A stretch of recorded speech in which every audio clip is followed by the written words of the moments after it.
公司作为全球首套煤油气综合利用项目，通过这个碳氢互补和污水的净零排放，实现了这个甲醇水化较传统的煤化工呢降低70%。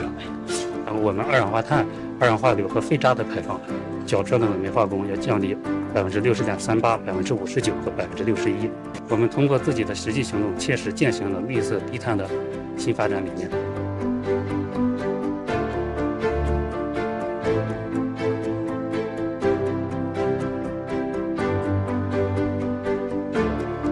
通过操车拉入到我们黄山综合实验站，卸到我们这个8具二氧化碳储罐，再通过我们注入设备呢，然后注入到地层中。相比水区，我们可以实现提高采收率15.1%。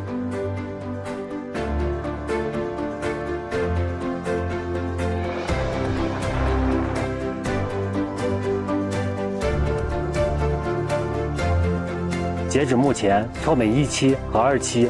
累计上网电量已超过2亿1400万千瓦时。1期和2期全容量并网发电后，风电场年累计发电量将超过2亿千瓦时，可以满足周边近14万个家庭1年的用电量，相当于节约标准煤6万吨，减少排放二氧化碳16万吨。